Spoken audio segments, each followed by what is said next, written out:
industry. My name's Clive Woodbridge. I'm the editor of the Maritime Standard, and I'll be your moderator for today's proceedings. I'm pleased to have with us today an absolutely top-class, distinguished panel of guests from across the region and from different sectors of the business. So I'd like to welcome Abdullah bin Damithan, who's the Chief Commercial Officer of DP World UAE region, Amitabh Kumar, who's the Director of Shipping in India, Krishna Kotak, who's the Chairman of JM Baxi Group, Hamzi Badawi, Director Urban Planning and Permitting of the Abu Dhabi Ports Group, David Casey, Chief Commercial Officer at Gulftainer Group, Captain Jimmy Saab, former Executive Chairman of P&O Ports Southeast Asia and Middle East region, and now Chairman of Saab Marine. And last but not least, Julian Panther, who's the Vice President Business Development of International Maritime Industries in Saudi Arabia. I'd like at this point to say thank you to our sponsors, Abu Dhabi Ports, ADNOC Logistics and Services, JM Baxi, and Lukoil Marine Lubricants, without whose support today's webinar would not be possible. I'd also like to say thank you to everyone who's signed in online from across the world. We have an excellent attendance today, so thank you for taking the time to join us, and we appreciate you coming there. Even though we can't see you, we know you're there virtually out there in the internet world. In the past webinars, we focused more on operational matters, and today we take a sort of view at the longer term strategic impacts of the pandemic on our industry, and in particular on the way it affects infrastructure development. Many people are arguing that infrastructure development is the way out of the economic crisis caused by the pandemic, but you can't move away from the fact that the pandemic has changed many things on which those infrastructure plans were based. Questions like, is it still needed?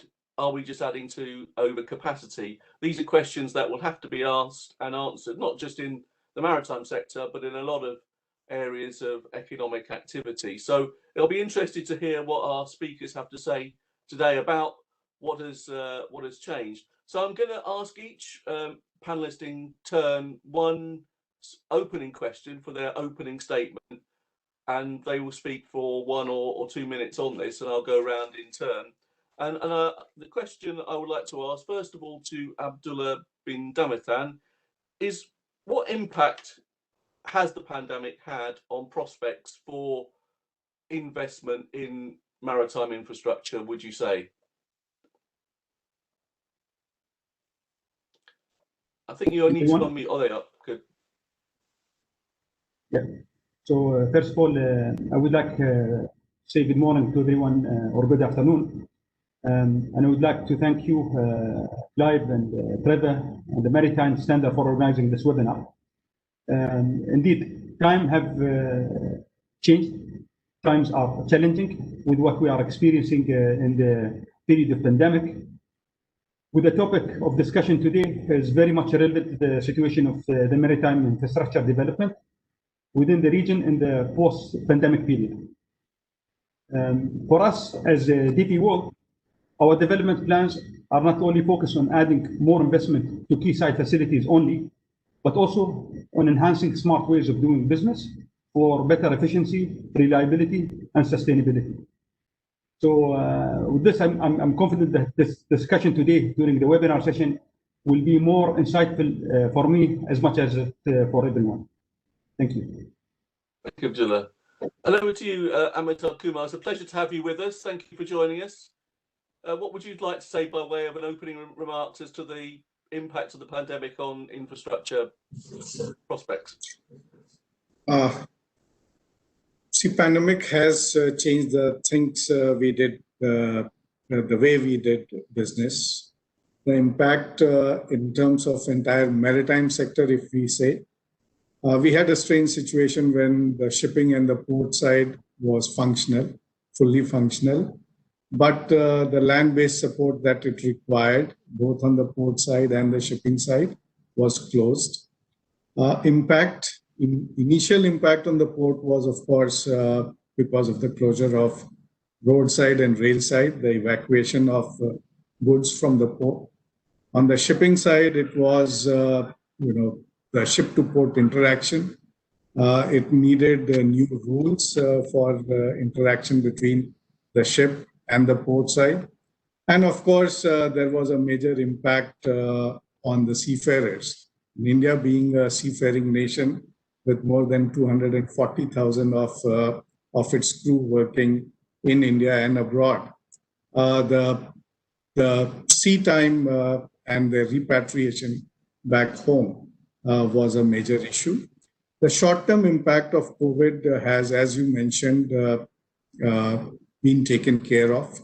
There was impact on the ongoing projects in the port, in the sense that the timelines that were offered to them, the revenue share that the PPP concessionaires were facing had to be recalibrated. And these short-term impacts have been taken care of.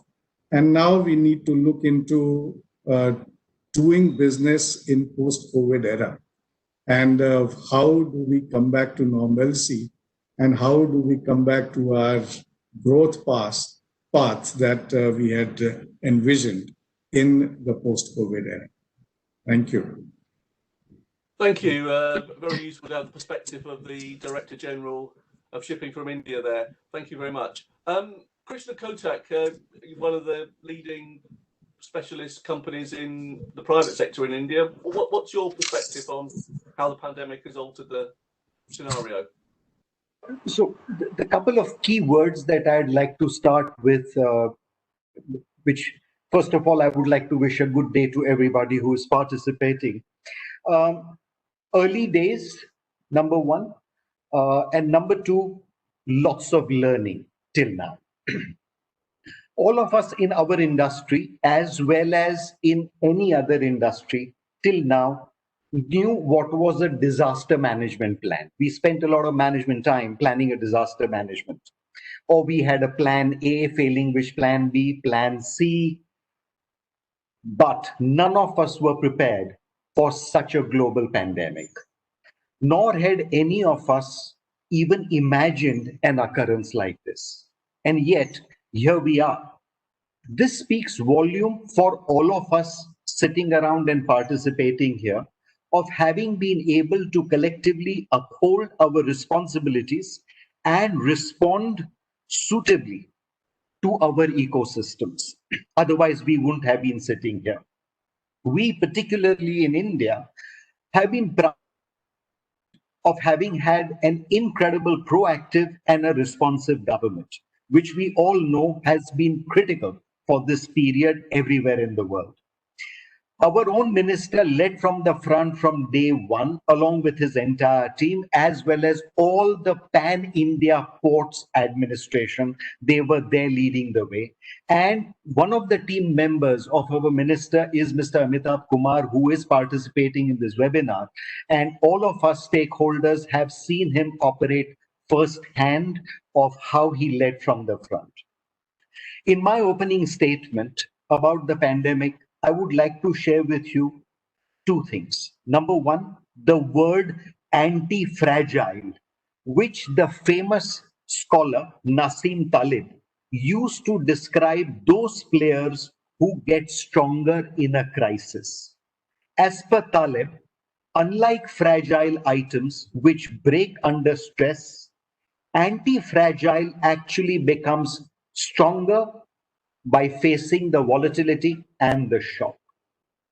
John Templeton famously said, bull markets are born on pessimism, grow on skepticism, mature on optimism, and die on euphoria. I do believe in these difficult and challenging times, which undoubtedly cause pessimism, we perhaps will start seeing the start of good. Can everybody hear me?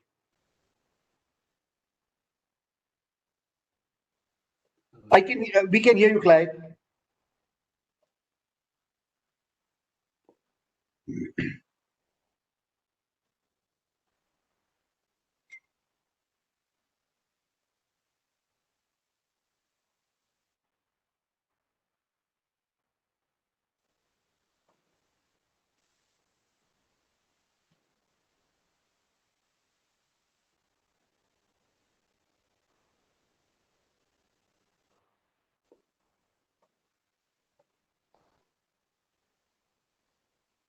Clive, are you on? I am on now. I didn't know whether I lost everybody or everybody lost me, so I apologise. But Krishna, I apologise. I heard you halfway through, so I don't know if you want to sort of finish off your remarks, or did everybody else hear them? I think everybody might have heard. Can somebody tell me whether you could hear me finishing off?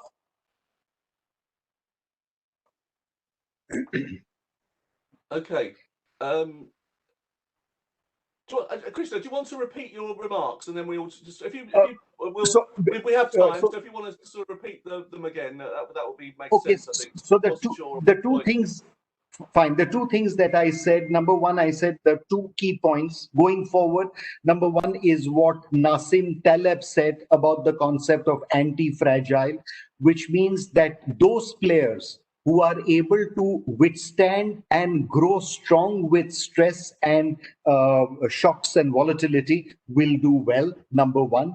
And the second thing that I quoted John Templeton, when he very famously said that bull markets are born on pessimism, grow on skepticism, mature on optimism, and die during euphoria. These are pessimistic times, these are challenging times, these are difficult times. But it certainly shows the fact that soon we should be entering into an era of growth, into an era of hopefully prosperity. Thank you, Krishna, and sorry for those technical issues. Hamza Badawi, are you able to hear me okay? I can hear you, Clive. Okay, well, good, Hamza. I have problems seeing the images on the screen at the moment for some reason. We've heard some interesting comments there about the impact on the pandemic. What's your perspective from an Abu Dhabi-based port company? How are you seeing the impact overall? Well, good afternoon, gentlemen. Good afternoon, the audience. I would like to thank you for this great opportunity to share, to be as a panelist during this. First of all, I would like to thank UAE government for the outstanding and exceptional efforts being done during this pandemic, which was a world-class effort in dealing with this pandemic, and it's not strange to UAE leadership. I would like to let some recent health numbers to talk about this. In UAE, the UAE spokesperson yesterday mentioned that 7.5 million COVID-19 tests has been conducted till now. In addition, recovery rate, which is 90%, one of the highest in the world, plus the lowest death rate globally due to COVID-19, which is 0.005%. I would like to thank them for this exceptional effort. The UAE leadership exceptional effort has not only been done in the health sector, but also in all other sectors, including maritime, government services, and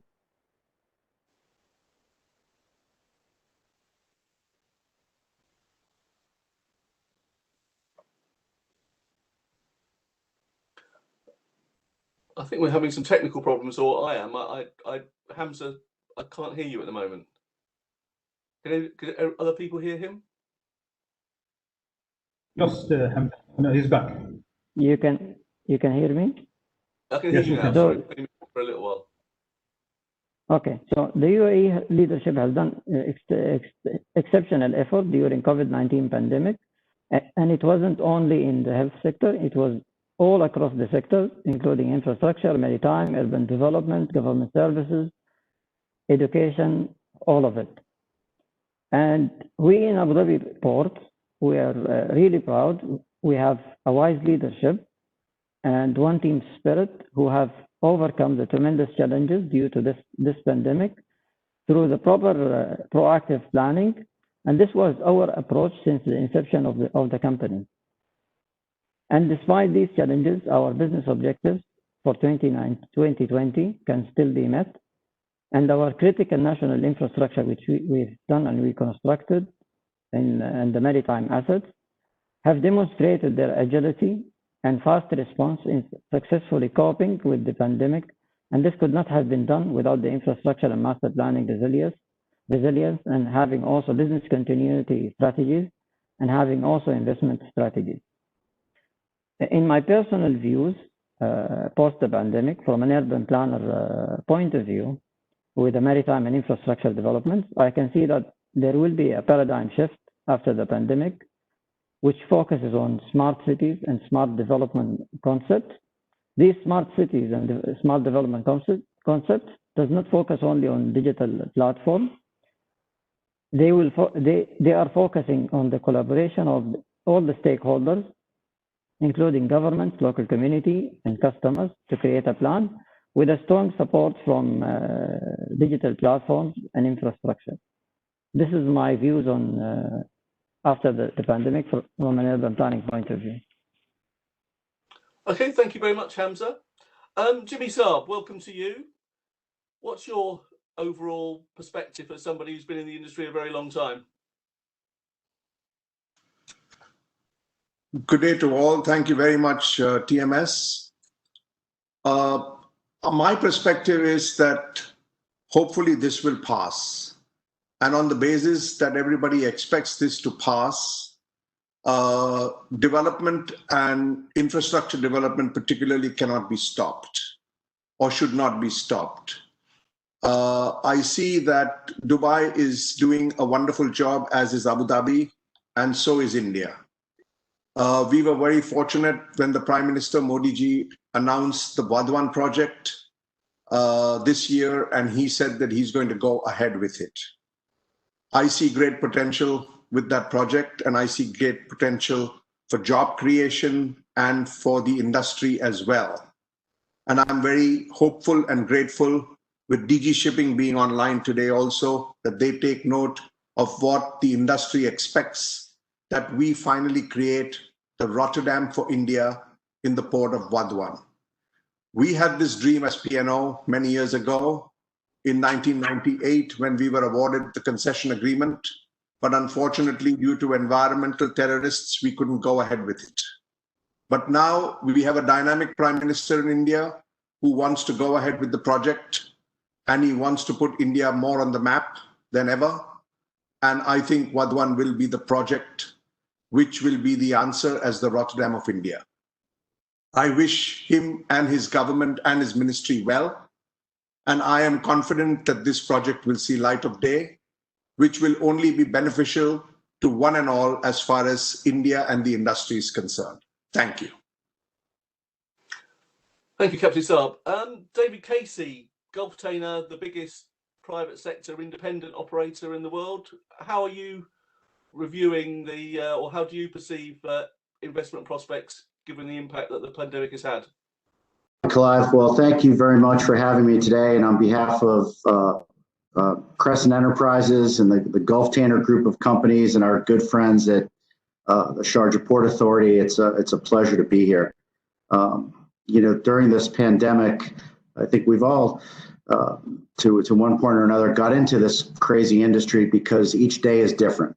I think I'll speak for all the panelists to say this year we've had a lot of unknowns and a lot of curveballs to hit. Coming out of the pandemic, two things really strike me as being paramount to our future. One is the need to stay agile and flexible, be able to cope with changes that come, because we don't know if a second wave will come, what the new normal will look like. So we think that that's very important. At Gulftainer, we're very proud of our agility. The second is, as leaders, the need to stay strategic. It's been very easy the last 6 months to be pulled into tactical decisions. I think as leaders and folks that help commerce flow, it's important to stay strategic and take a long-term thinking. 80% of the world's trade moves by water. We're not going away anytime soon. So it's important for us to take the long term. So I look forward to more discussions this afternoon. Thank you. Thank you, David. Appreciate those comments. Julian Panther, a slightly different perspective from the other speakers, coming from a shipbuilding, ship repair background, although I know you've been in the offshore business before. What's your perspective at this present time? Well, yeah, welcome everyone. Can you all hear me okay? Clive, can you hear me? Yeah, I can hear you fine.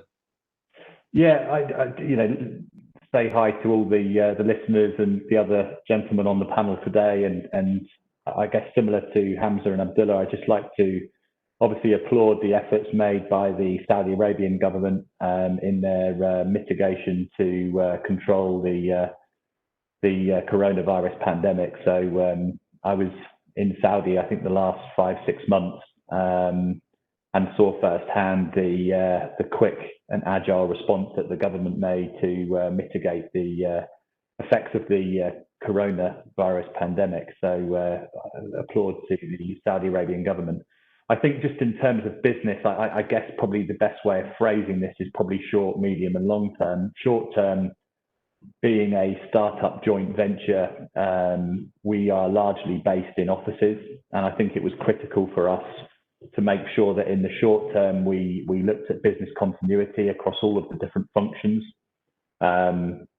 to make sure that the plans we had to develop this world-class shipyard and business were maintained. I think in the medium term, obviously we're building this 5 million square meter shipyard in Saudi Arabia on the East Coast, and we've been working with the EPC contractors to ensure that the business of building the shipyard continues. But it was interesting, I think long term, what this pandemic has done is forced us to look at technology and digitalization. And, you know, Clive, shipyards are traditionally very old. It's a very old profession and industry. And really, I think what we've been able to do in the last 4 or 5 months, and I think Abdullah touched on it, is look at how we can implement digitalization and technology into our industry, to ensure that we bring the industry up to the 21st century. So I think it's been very interesting in these times to really look at how we can embrace technology and digitalization to come out of this pandemic more efficient and quicker and more agile. So I'm very honoured to be sitting on the panel with such distinguished guests, by the way. So thank you very much to the Maritime Standard for inviting me. No, thank you. Well, thank you. A pleasure to have you, Julian, as well. So thanks very much for those opening comments. I think there's some key themes there. One is the importance of governmental strategic thinking, the ability to be agile, and the importance of digitalization was highlighted there. But generally, it's quite interesting that there was a very positive vibe in those opening remarks, and that'd be interesting to pick up on later. I'm now going to ask each panelist a more detailed question, which they'll respond, and other speakers are free to come in as they wish. I'll ask them first of all, Abdullah bin Damatan. DP World's success historically has been based on investing at the right time in the right locations. Has the pandemic triggered a review of the strategic thinking of the group with regards infrastructure investment, and have any changes in emphasis taken place as a result? Well, Clive, as you know, we have always been investing in case of need and demand. And we are ready ahead to support our customer and their needs. So our support and investment will continue. However, we are not only limited to greenfield or brownfield investment, but in all areas of trade enablement that will bring an added value to our customer and to the entire supply chain. So investment has never been new to us, whether it's pre-pandemic or post-pandemic. We have been investing from the days where we are just a local port operator to being today a global trade enabler. So we have seen we have been investing heavily, if you have noticed, and you have been following DP World investment in technology over many years, and have been experimenting in technologies in order to improve efficiency, increase productivity, and has cost saving that has proven effective. As mentioned by some of my colleagues, whilst many business face disruption during COVID crisis, our business functioned very normal. This is because of our investment that we have initiated ahead of time, that really Clive came in handy during this crisis time. So if you ask me, we are committed and we will continue to invest, but not only increasing capacity as I mentioned earlier, but also to increase efficiency. And this is basically what will bring more value and sustainability to our business and to our customer business continuity. Thank you, Abdullah. Thank you for those that answer. That's very interesting and good to know that DP World is taking that line. Coming over to the Director General Shipping at India, Amitabh Kumar. Just a question.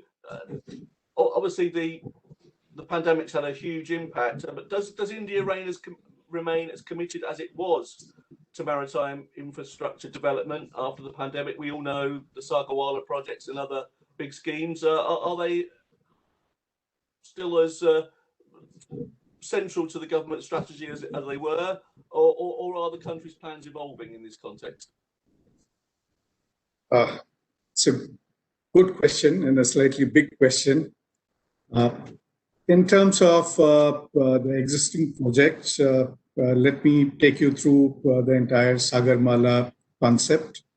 The first limb, of course, is port-led port modernization and new port development. And as we know, out of the 209 projects that were earmarked for port modernization, about 84 projects worth 243 billion rupees has already been completed. 57 projects worth again 243 billion rupees is ongoing. These are the projects that had got impacted because of the COVID-19 lockdowns. We had, for the short term, given three benefits or reliefs, I would say, to these projects. The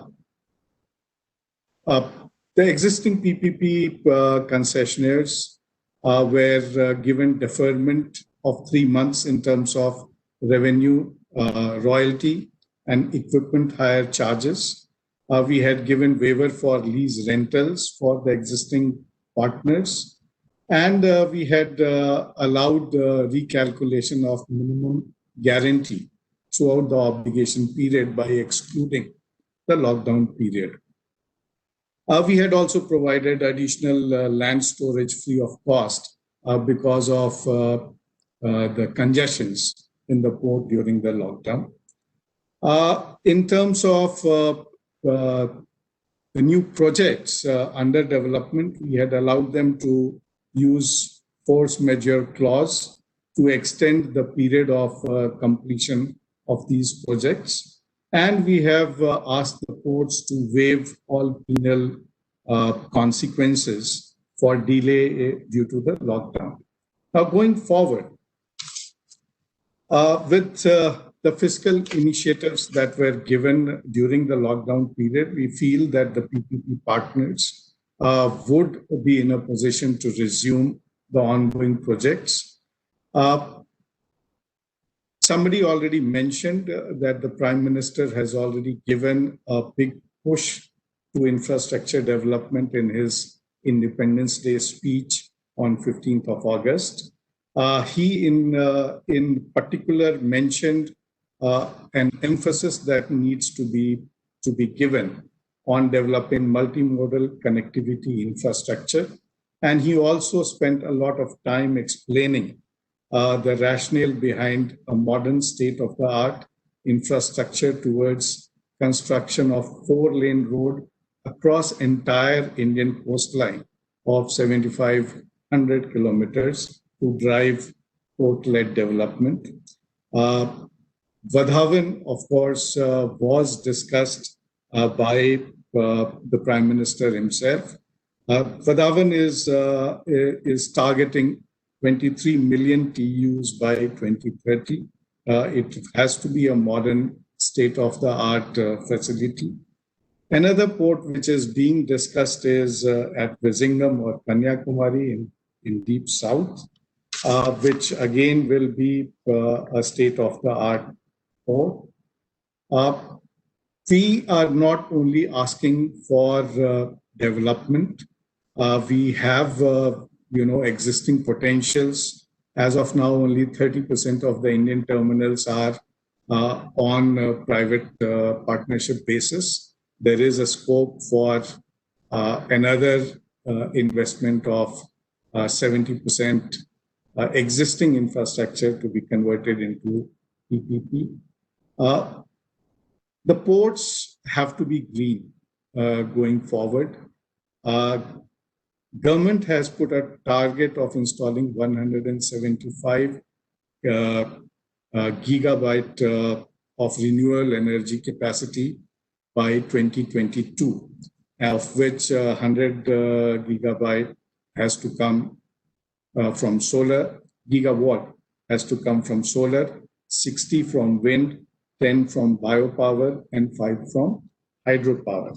So there is enough appetite in the country, not only for resumption of the projects that were disturbed because of COVID-19, but to give push for more infrastructure development in port sector, port-led connectivity, and of course, port-led industrialization in times to come. Thank you.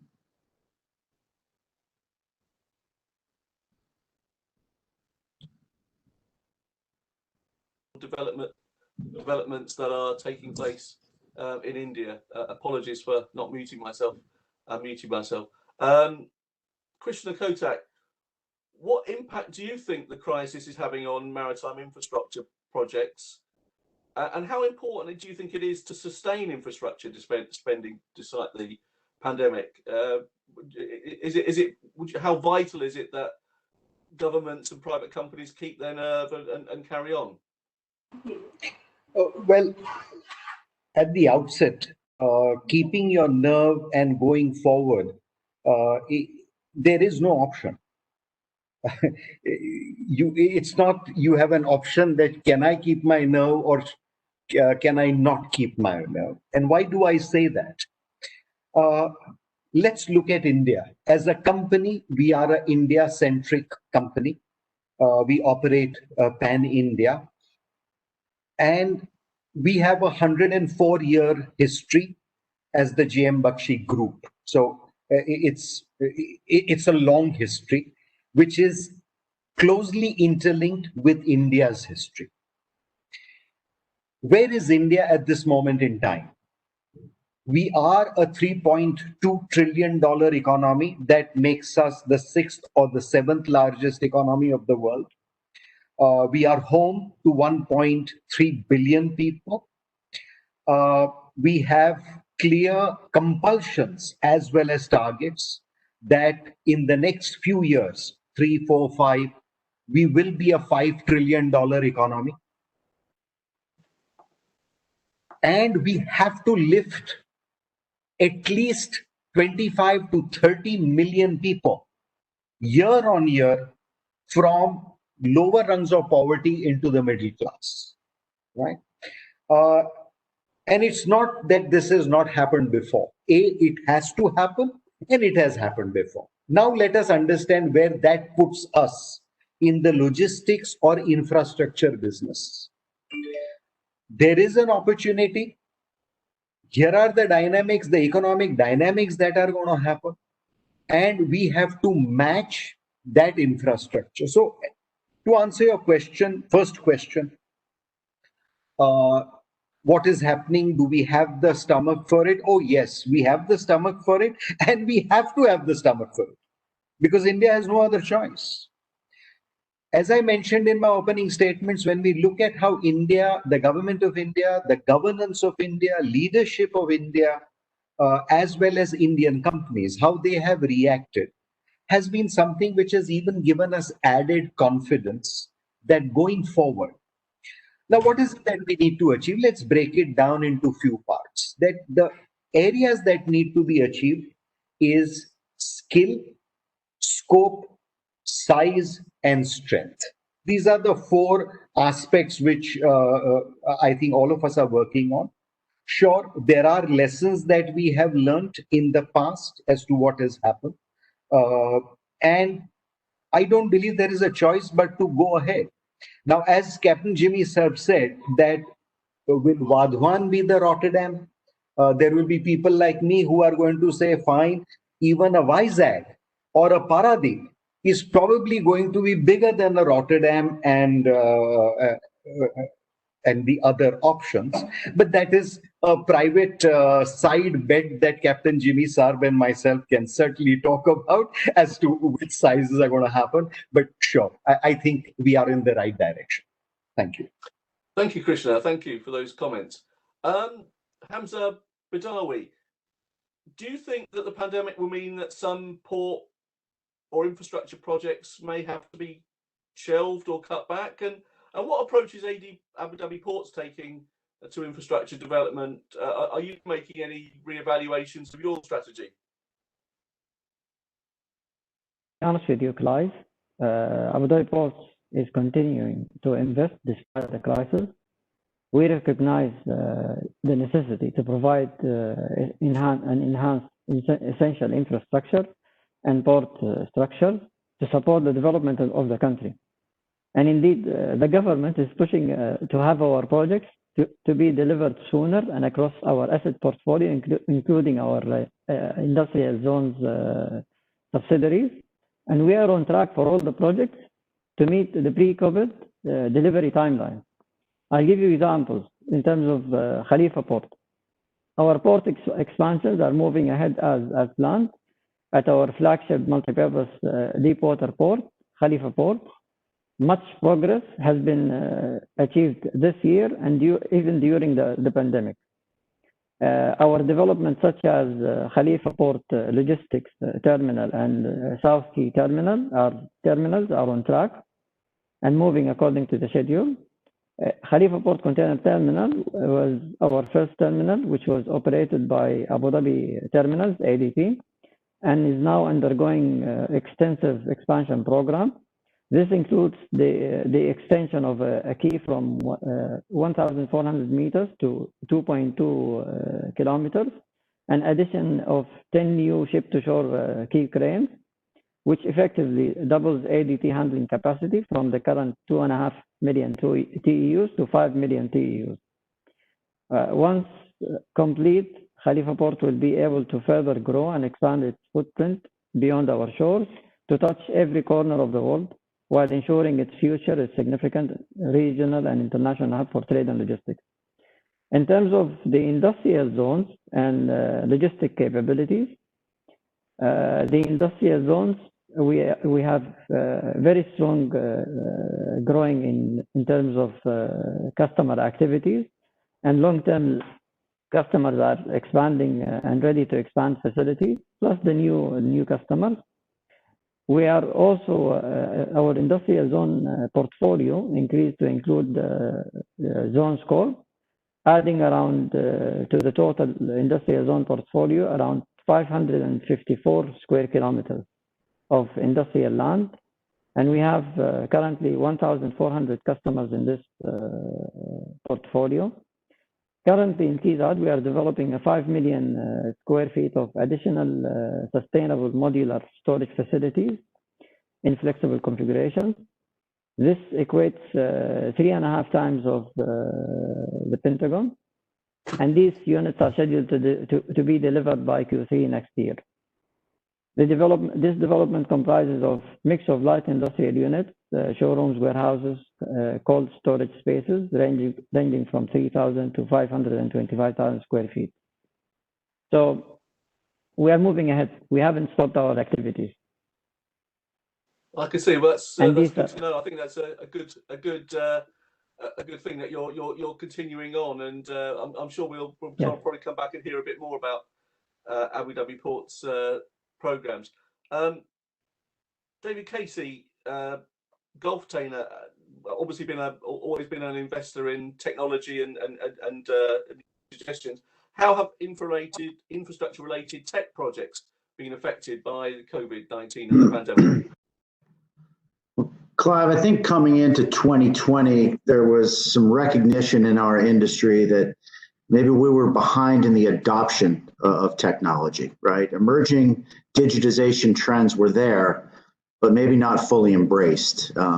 Other industries really adopted earlier what most consider mainstream tech, but shipping was a bit behind. I think the pandemic has brought to light the need for digitization.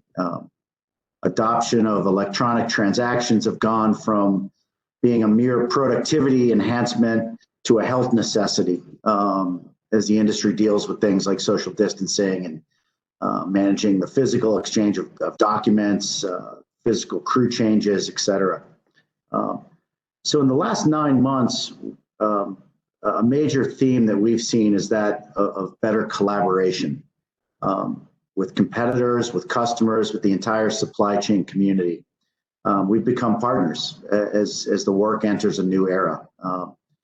For smaller ports, like many in the GT portfolio, leveraging technology has been a very affordable way to increase capacity and throughput at our facilities.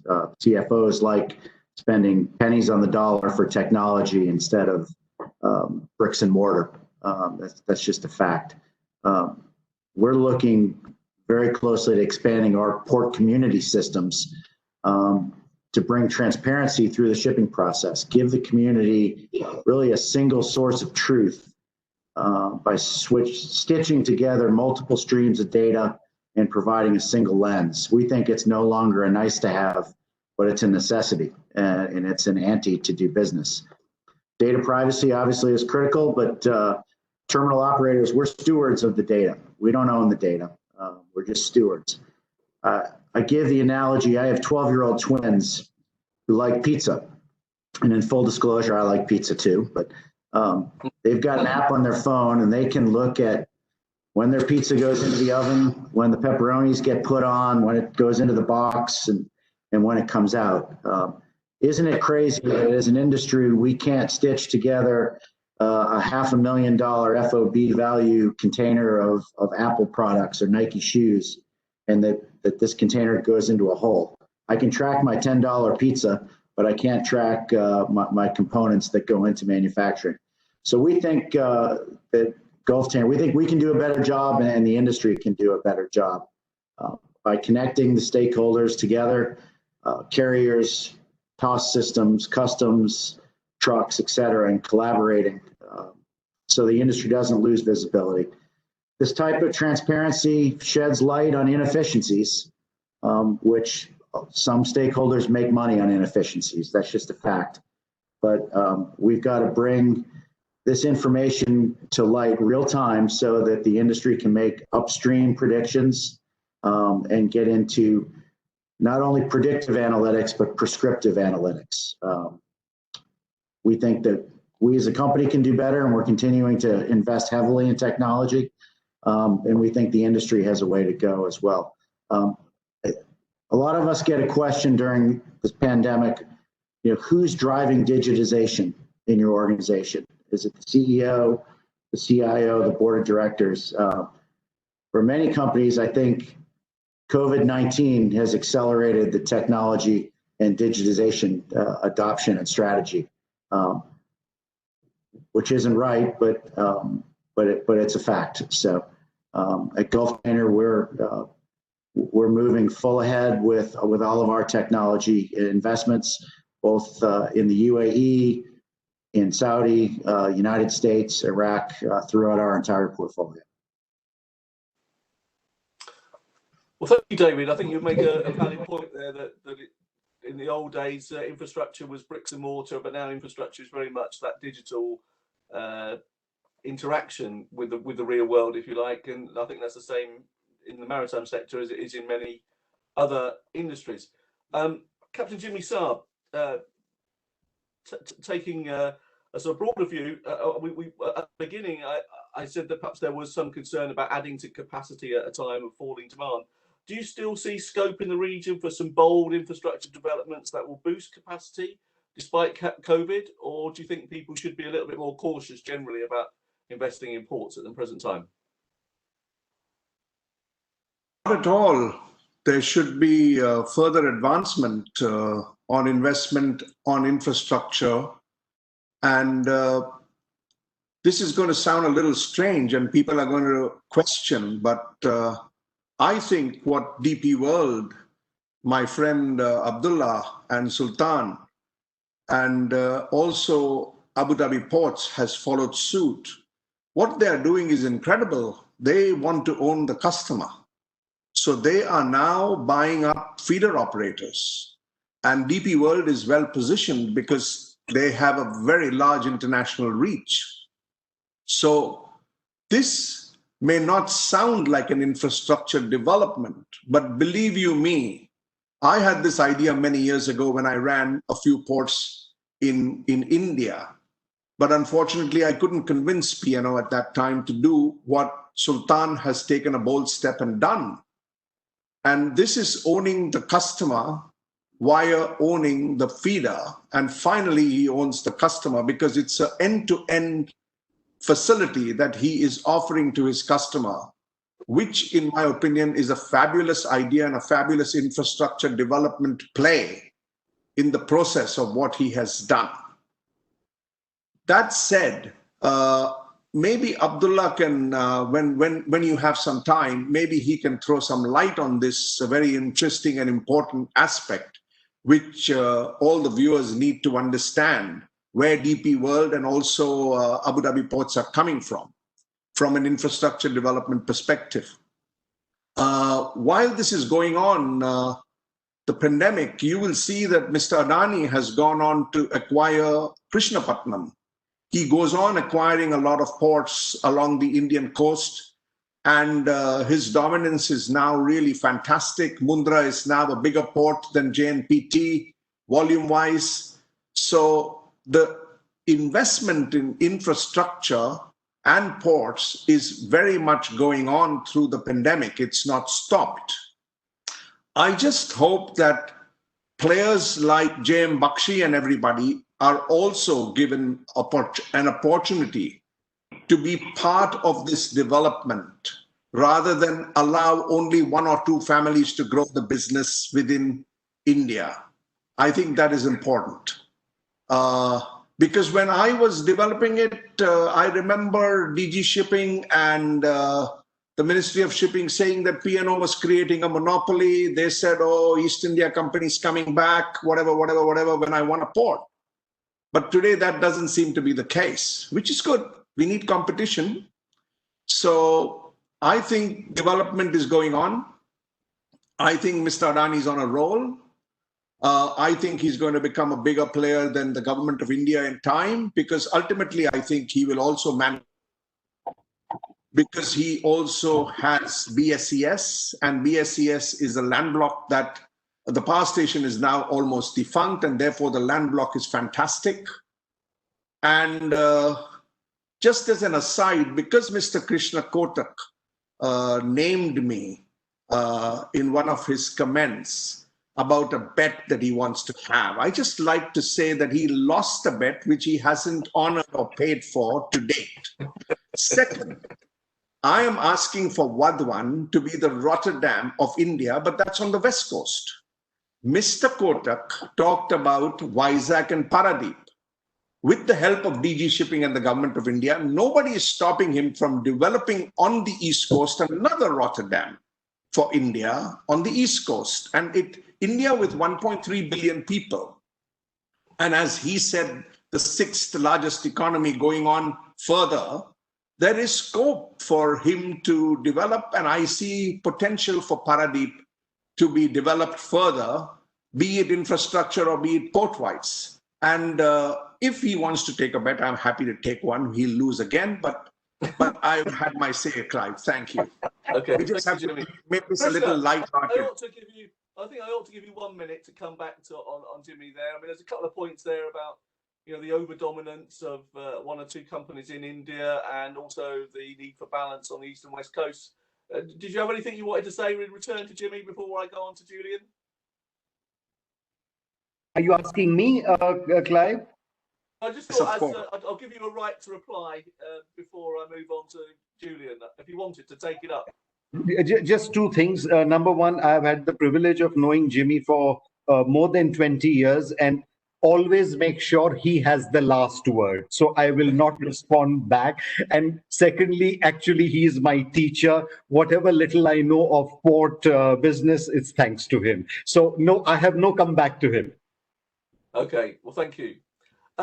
Julian, we've heard from a number of people based in logistics and transport and ports.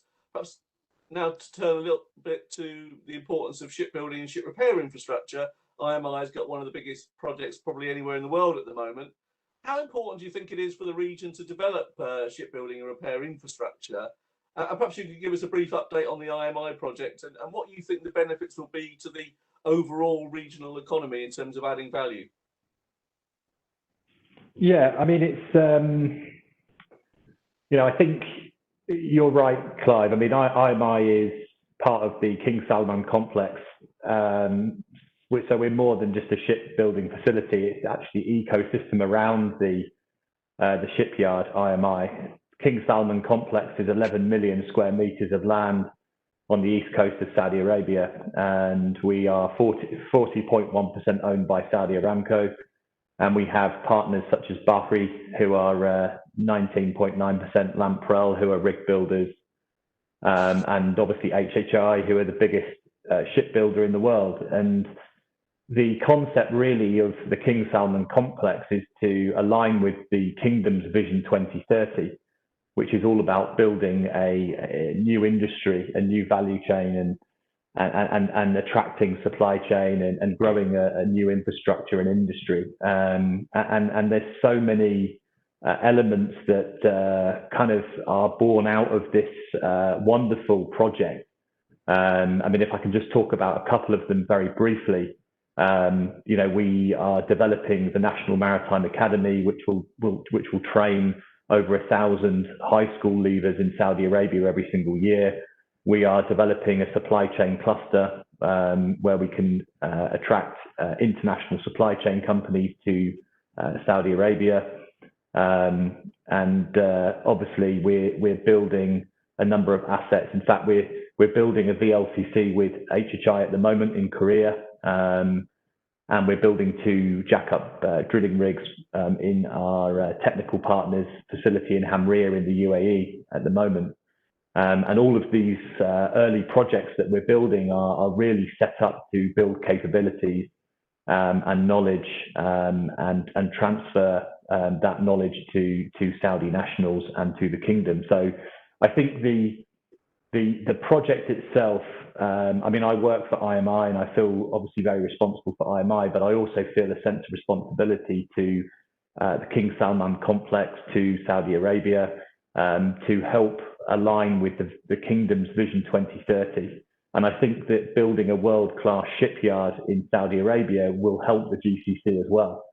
I really do believe that there is a lot of business that exists internationally, particularly in Asia, that can come to Saudi Arabia and can come to the GCC. So it's an extremely exciting project to be part of. And the predictions are that we will add about 17 or 18 billion dollars to the country's GDP by 2030 and create up to 80,000 indirect and direct jobs. So it's a huge project and valuable project to the kingdom. And I just again like to say that even during this pandemic, the insistence on continuing the investment and building the infrastructure required in the King Salman complex and IMI has persisted. And in fact, you know, probably we're pushing even harder to try and get this facility opened. We have offtake agreements with Saudi Aramco to build 20 jack-up drilling rigs. They're in a joint venture called Arrow, and then we have 52 vessels to build for Bahri. So we need to press on. I like Jimmy's comment in his opening statement. I think this is something that we have to look beyond. We're going to get over it, and I think it's short-sighted if we do shelve big plans like this, big exciting plans for the region. I think we have to look beyond it, adapt to the new normal, as David said, embrace technology, and come out of this stronger and better. And I'm glad to say that that's certainly the mindset of the Saudi government and the infrastructure around the King Salman complex and IMI. Thank you, Julian. Before I move to the advertising break, I want to give Amitabh Kumar and Abdullah bin Damitan a chance to respond. I know they may not be able to stay with us the whole time. So, Mr. Kumar, what you've heard there, in particular, perhaps Jimmy was saying around the need to sort of ensure that infrastructure is not monopolised. Did you have any comments in relation to that? Of course. Government of India is a neutral player in terms of competition amongst different people. The process of tendering, the process of bidding of any Indian infrastructure project is neutral, completely neutral. And we would be very keen to see all players, whether it is Mr. Adani or Mr. Kotak sitting here, or DP World, or any other player, compete with each other on equal terms. And that has been the hallmark of India's infrastructure project. We would like all of them to compete. We would like all of them to bring the latest technology, and we would like all of them to prosper. So banters aside, that who's winning which project, I would not like to hazard a guess. I would not even like to know as to who competes and who builds the project for us. My take is very simple. We have a lot of projects in the pipeline. It is just not possible for one company, one individual, one group to participate in each and every project. But yes, the thought in the government is that we should be as strategic as possible. Our vision should be clear, and it should be known to each and every one, so that they know, they assess the potential of the projects that are available in the short run, medium run, and in the long run, evaluate their positions, and participate in all the infrastructure projects that are already in the pipeline or that would be available in future. Our goal is to be as transparent as possible and allow each and every one of the players, local and global, to participate and help us build the most modern maritime infrastructure in the world. Thank you, Mr. Kumar. And Abdullah bin Damitan, perhaps picking up on a point that was made, that obviously in the last few weeks and months, DP World has invested heavily in its feeder network. Will we be seeing more investment by DP World in feeder-related infrastructure as opposed to deep sea-related operations? But first, Clive, I would like to go back to what Jimmy said with regard to our investment. We will definitely continue to invest wherever we see the need, as I mentioned earlier. And it's not only limited to port infrastructure. And Jimmy and Saab have basically highlighted, we don't want to see whatever efficiency that we bring the port is lost after it leaves the gate. So it is very important that our investment is it's not only narrowed to berth and cranes, but also in terms of the infrastructure beyond the gate, and ensuring that we reach to our customer and bring that value bring towards reliability and predictability, which basically brings huge saving and a big return to our users, be it from the shipping line or the end user of the trade. And therefore, we have been expanding and diversifying our way of doing business. So going back to the pandemic, and it has proven that our investment over the past years in automation and digitalization is the future for business continuity and sustainability. For example, if you take the crane automation that we have been investing in, where those cranes are being able to be controlled remotely, has really come in handy during these very difficult times in the COVID crisis, and have enabled us to be able to serve the shipping line and our customer without any stoppage, like any other regions that has faced more challenging times. So for us, honestly, this type of investment will be the focus for us going forward. And I don't think it is only for DP World, but as mentioned by my colleagues, I believe this will be the norm for everyone in the industry.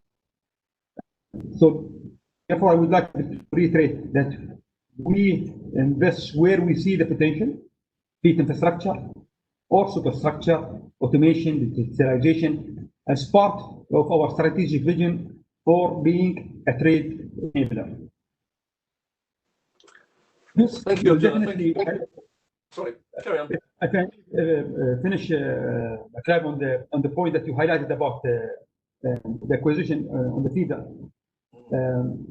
Our ambition is not to be a liner business and compete with our customer, but more to support the MLOs and NVOCCs by providing a short haulage solution between our smaller regional ports and our global hubs. So our objective is to support the mainline business by offering a connectivity to the Indian subcontinent, Middle East, and Africa market, and ensure smooth cargo flow and maximize container volume at our ports and for our customer. And hopefully we'll expand that as is required, where we think it brings value to the shipping lines, to the smaller carriers and the NVOCCs and the end consumers as well. Well, thank you, Abdullah, for those remarks. Good to hear that DP World is focused on these particular areas. I'm now just going to take a short commercial break for about 4 or 5 minutes when we'll hear some messages from our sponsors, as I mentioned earlier. Please stay exactly where you are. We'll pick up the threads when I return. So both to our panelists and those online, just hold with us for a while. Listen to these very interesting messages from our sponsors, and we'll be back with you in 4 or 5 minutes' time.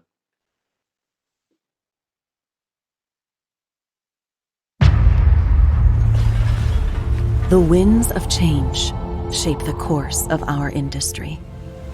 The waves are unpredictable, but we ride them towards promising shores when we come together and move in one direction. We challenge the headwinds and anchor our place in the future. We turn the tide. We steer ahead. We stand out, and we won't stop there. Because what matters most is the impact of our achievements. Impact that pushes us and inspires us to go beyond. We are Abu Dhabi Ports. We are united in our vision.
itself is seen as a sort of non-aligned, impartial place to do business, and always has been seen as that. EMAC is impartial. It has an independent board. It's going to be run to the highest international standards, and it has to be, because if it's not impartial, people don't believe in it. If people don't believe in it, then they don't use our arbitration clause. If they don't use our arbitration clause, we can't be a premier maritime arbitration centre.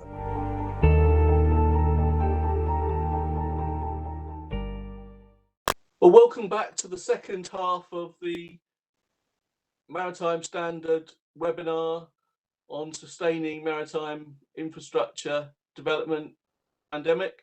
We've just heard some very interesting messages from our sponsors, Abu Dhabi Ports, ADNOC, JM Baxi, Lukoil and EMAC. I think I might have omitted to mention EMAC in my opening statement, so thank you to them. And I know that two of our members, Abdullah bin Damatan and Amitabh Kumar, may have to leave us, so I indulge the other participants' indulgence to ask them a couple of questions first, in case they have to leave us. Amitabh Kumar, we've heard some mention about the inland dimension to maritime infrastructure. How have plans to develop multimodal inland transportation in India been impacted by the pandemic, and what are the priorities for you in that area? Multimodal transportation is the need of the hour. All the port-led connectivity projects are aimed towards promoting multimodal transportation. There is also a multimodal transportation plan that has been prepared by the Department of Logistics of Government of India, which talks of integrated multimodal development. And it talks of developing multimodal transportation parks within 40 to 50 kilometers of the ports in India, with direct connectivity from multimodal transportation parks to the ports, including customs and immigration clearances that would be required from multimodal transportation parks to the ports. Multimodal logistics park would have the latest technology, warehousing, cold storage chains, and of course all the government supports that is needed to operate a port. It would have land of around 200 acres and direct connectivity, as I mentioned, to rail and road to the port. It would be an agglomeration point also for agglomerating cargo from small and medium scale industries and agricultural parks, so that the load of the port gets reduced and agglomeration happens closer to the port, and only the goods move to the port area only when the ship call is completely fixed. There is also we have been talking of technology. There is a project being envisaged to develop a national logistic portal, which will act as an online aggregator of all containers, and it can be used by the manufacturers, the producers, and the shipping lines to assess the cargo requirement and provide services. So it will onboard all players, government players, manufacturers and producers, and the service providers on one common platform, and that should help in generation of new cargo in India. Okay. And also, are there plans regarding the short sea, the coastal shipping elements? Yes. How are you looking to invest to support that dimension of which is obviously vital for India? Right. So the whole concept is that there has to be a chain which should start from inland waterways. Inland waterways would collect goods from the hinterland. They would have their own multimodal transportation parks in their inland ports. From inland waterways needs to be connected to coastal ships. We have already designed some ships. These are called river sea vessels, which can operate both on inland waterways and in the near coastal waters. The inland water needs to be connected with coast, and the coast needs to be connected with the EXIM ports. That is the chain that would be needed from the ship side. From port side, of course, you need multimodal transportation, multimodal hubs for inland waterways and for the major ports dealing with EXIM trade. And this is how the chain is being devised. For regulatory framework, we have designed an act which is called Multimodal Transportation of Goods Act, in which we want to onboard all the players involved in multimodal transportation network, and they need to be empowered to issue a multimodal transport document, which will be replacing the bill of lading for multimodal transportation. Okay, thank you very much. Jimmy, I can see your hand up, but I'm just going to ask Abdullah bin Damatan a question before I come to you, just because I know that he has another meeting that he has to attend to. So apologies, but I'll come back to you straight away. Abdullah, obviously DP World has got huge investments all over the world, but its flagship port is Jebel Ali. CT4 is a key project. Can you give us an update as to where that is, and in particular the Box Bay project, which I'm sure a lot of people around the world are interested to know where we are with that and what impact you think that will have? Clive, thank you for asking. I think it was very good news to see that we are moving to terminal number 4 even during this critical time. I'm not sure if you are aware, but terminal number 4 is a fully automated terminal, and we have managed to shift some of the key customers during this time. It really came in handy because it was all fully automated, and the value for our customer, for us, has been great. Terminal number 4, phase 1 is fully operational with a key length of 1,200 meters with 13 tandem gantry cranes. As the Box Bay, it's a new technology which we have really invested in as an idea. It is basically a high bay storage system. It will bring a lot of efficiency both on the quay side and in the terminal yards. I believe this will be a changer for both green and brownfield terminals, and will change the way that the containers are handled in the port. It's amazing. It's fully automated and gives direct access to each container.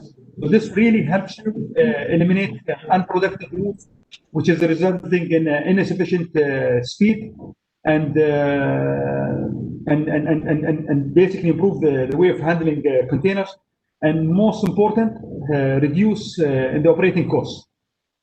So this will be a major milestone in our journey to deliver innovation technology to add value to our operation and our customer, and to be adopted by our colleagues in the industry, and make advantage of this kind of innovation that we have experimented. So as we speak, Box Bay is in the testing mode, and we are confident that by first quarter of next year it will be operational. It is exactly the same in terminal number 4. Could we see Box Bay in other locations eventually? Could we see them in India and other locations around the world?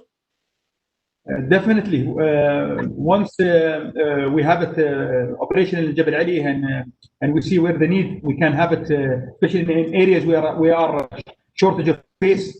It will definitely bring a lot of value for us in our expansion, whether for an existing terminal or a greenfield or a brownfield terminal. Okay, thank you very much, Mr. Bidamitan. One final question before you go. I've wondered, DP World's got big interest in India and in the UAE. I'd be interested to hear a little bit more about the UAE-India bridge concept that you've launched lately, which seems to sort of have an infrastructure dimension. Want to make a brief summary of what that is, just so that people are aware of it? Absolutely. India is, as you know, is the second largest trader partner with UAE. And there is a lot of synergy between both countries. DP World have been investing in India over the past many years, and we will continue to invest if there is a need, even during the pandemic period. We believe in India. We are confident that it will be India will bounce back much faster and stronger after the pandemic crisis. And we have invested in, as you know, Clive, in 6 major seaport and 3 trade warehouse facilities and rich logistics in India. And we also have a commitment of investment of 3 billion since 2018 to enhance infrastructure and capabilities in India. If the bilateral between us and India, our trade value as it stands today with India exists at 60 billion, and there is ambition to increase it to 100 billion in the coming years. So Dubai is the gateway for trade, and India is the largest business investor in Jebel Ali Free Zone.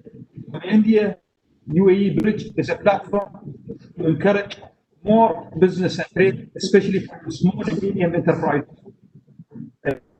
Through this, we provide a seamless supply chain solution to international market, each logistics and a platform for trade from Jebel Ali to the world. But what I'm really happy about is that we take the pride of setting up the first world India Business Incubating Center in Jebel Ali. And in order to encourage and support investors, we have subsidized the cost of doing business by 65% for the first 3 years. Basically, it gives the business the ability to start small, but definitely and hopefully to grow, to be big with us in DP World and Jebel Ali. Thank you very much, Abdullah. Before I come on to Jimmy, I've just had a message from Darshana Chandrasekhar, Colombo Dockyard, that I thought I'd read out because it relates very much to Amitabh Kumar. And he says, thank you for the Indian support to control and manage the new Diamond Fire off the Sri Lankan coast. We salute the Indian and international TMS assistance at very short notice. This is a lesson for all mariners to work together in a crisis. So I'm sure we all appreciate that it's absolutely true that, when the chips are down, we all have to work together, and nowhere does that happen better than in shipping. So thank you very much for that. Jimmy, I think you wanted to come back to some of the comments that were made. Yes, please. I know Abdullah wants to go, my friend, he wants to go away early, so that's fine. Before he goes, he made a statement that there won't be a main line that they will be buying. So I'm not a betting man like Mr. Kotak. I'd just like to tell him that a medium-sized main line will be the next big project that his dynamic chairman is going to embark on. And when that does happen, he'll have to buy me lunch. That said, I would like to come to Mr. Kumar, the dynamic DG shipping. I've been hearing about him and all the new things that he's doing. So congratulations, Mr. Kumar. Well done. We need dynamism to take India forward. And my request to you is to look at you touched upon it, but I've been trying to do this since 1997. You need to do the Setu Sundaram channel. India does not need to go. Indian vessels, coastal vessels, should not be rounding Sri Lanka. It costs a lot of money. It costs a lot of time. And more importantly, now, Mr. Kumar, China is having a nice telescope at Dhabi Port, and they are watching exactly what is moving. So you would be better placed to go through Setu Sundaram by saving cost, time, and money for the Indian coastal vessels. And this is going on for a long time. We have a dynamic Prime Minister. I request you to do a paper on this. There are papers on this from T.R. Balu's time and even before. And I've written a paper on it too in the past. I request you to look at this Setu Sundaram channel so that the cost of sending the cargo from the west coast to the east coast is reduced as would be the time. That is my humble suggestion to you, Mr. Kumar. You are government, you know best. But I'm sure Mr. Kotak will agree because he would want the coastal cargo to come to his ports in Vizag and Paradeep too from Kandla. Thank you. Okay, well, thanks very much, Jimmy, for that. I've got, as I said before, I've got lots of questions that have come in on the internet, both in advance and while we've been online from members of the audience. And I'll just go around and ask each one the same, not the same question, but I'll everybody a question that's been posed by a member of the audience, starting with Krishna Kotak. And perhaps it links into something that we've already discussed. What plans does JM Baxi have to build up its inland infrastructure in future? So obviously you're well known as a port and maritime agent related business, but are you looking inland to build networks to connect those up? Well, obviously, because in terms of the inland connectivity, I'm very happy to share with everybody around that we are probably the fourth largest rail transportation company in India. And we are presently operating approximately 30 trains, which are connecting different inland locations to different ports. Secondly, I'm also very proud and happy to share with all of you that in Delhi, in the outskirts of Delhi, we are the third largest inland container depot and the largest private sector ICD operator of our nation. It doesn't stop at Delhi. There are several inland locations which present this opportunity. And we are pursuing several options. But let us understand a few ground realities that today, if you look at the North India cluster, whether it is Ludhiana or some of them in Uttar Pradesh, at present, we are finding that West Coast linked inland container terminals are saturated locations. There are several terminals actually which are languishing for adequate amount of cargo or adequate amount of connectivity. JM Baxi Group and the ICT Group, we remain focused in terms of those type of opportunities. Mainly, I must admit, we are looking at East Coast and the eastern belt of India. We have always been an operator, and as a matter of fact, we are very proud of our partnership with DPW. Just a matter of aside, the first partnership and entry into India of the venerable organization of DPW was in partnership with us, and it's a partnership which even now we treasure and we grow. East coast of India, we find there are far greater developmental opportunities, especially for smaller companies such as ourselves, where we would like to see a quick startup as well as a quick build-up of volume. We believe one of our strengths is also the direct connectivity that we have with a lot of the large industrial customers with whom we have long running partnerships. So to answer that question, we are very much seeing different options. We are also figuring out the dynamics of the dedicated freight corridors which are coming up on the west coast of India and the east coast of India, and locating ourselves in locations which are most sensible. Oh, thank you, Krishna. A question now for Hamza Badawi. Do you think green infrastructure developments will get a push as a result of the pandemic? I suppose, you know, sort of climate change has perhaps taken a bit of a back seat, but do you think in time, you know, the focus on being green will resume or will become more of a focus? Well, to be honest with you, Clive, and the audience, green infrastructure has been a target of UAE government and also specifically Abu Dhabi government, and before even the pandemic. And now with this pandemic and the focus on resources, there is a strong initiative coming from the government also to focus on the green infrastructure. So you will have, in the recent pandemic, there was the operation of the nuclear energy, plus there is a big focus also on solar parks and farms as part of a renewable energy. Green infrastructure is in the mandate of the government, and we also focus on this in our developments as well in KEZAD. Okay. So we see a strong potential for it. Okay, thank you very much, Hamza. I just want to turn to Amitabh Kumar, Director General Shipping at India. I believe you have to go soon. Is that correct? Yeah, that's okay. true.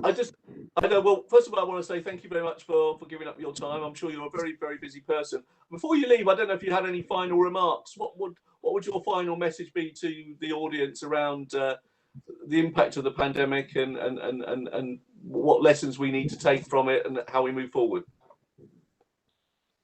As Mr. Kotak mentioned, nobody was prepared for this pandemic and nobody had a business plan for dealing with the pandemic.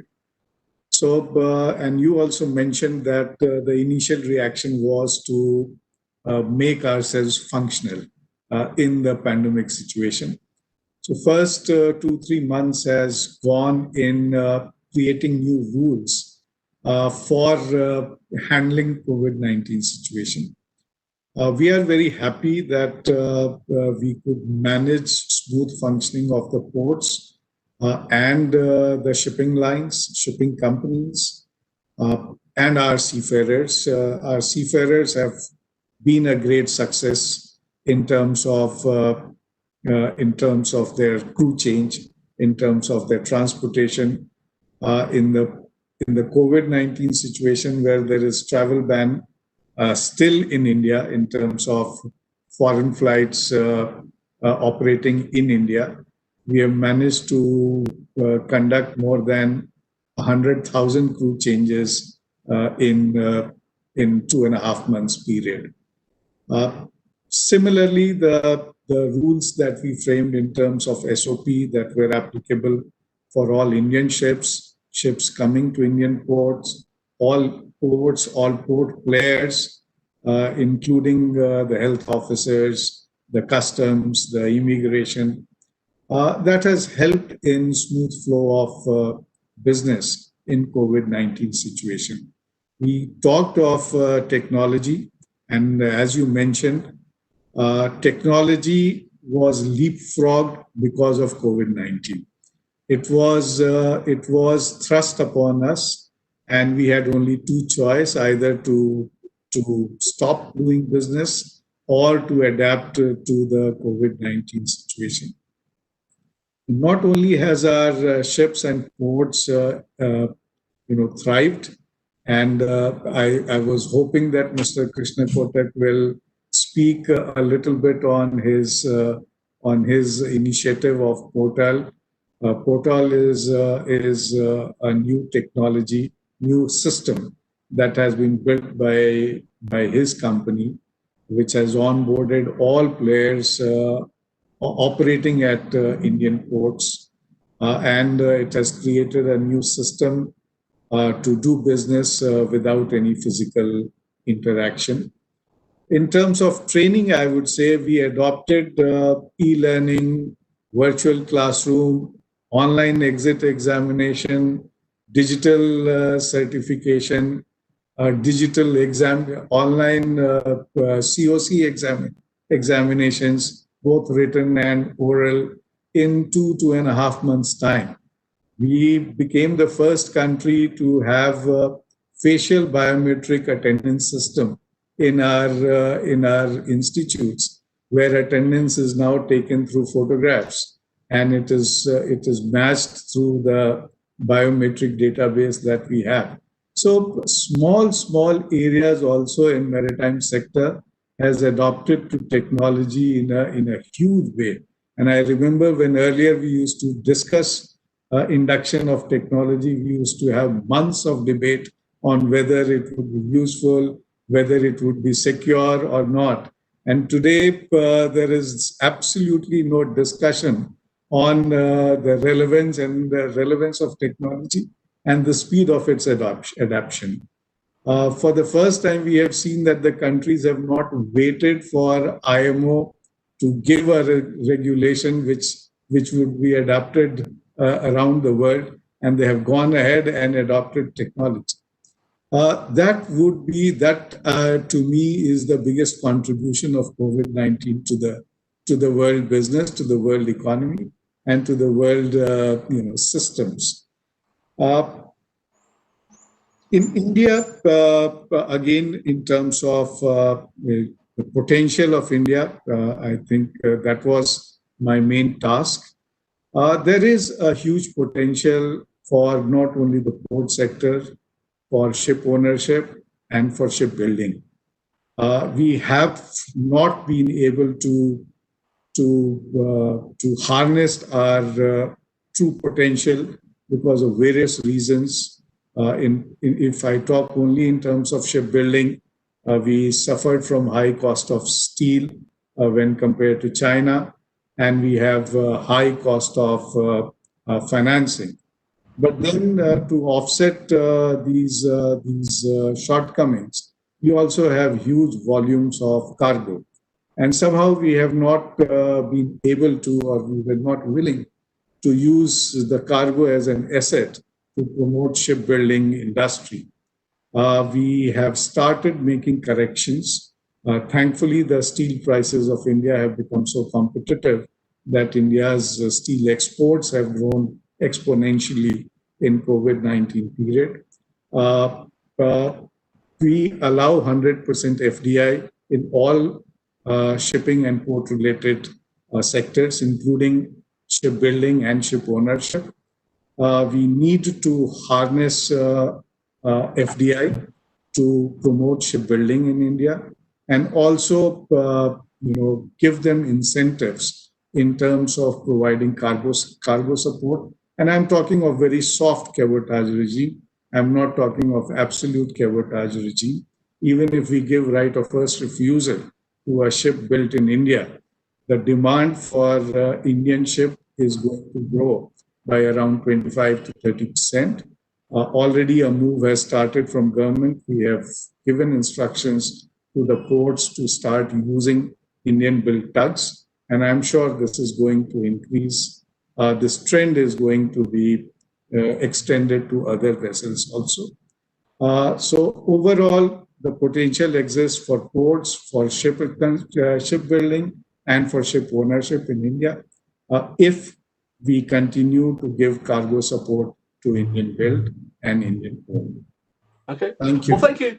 Thank you very much for joining us, and we look forward to seeing you again on another occasion. David Casey, sorry I haven't. I've given a little bit of a gap since we last spoke, but I've got a couple of questions from the audience that perhaps I can put to you.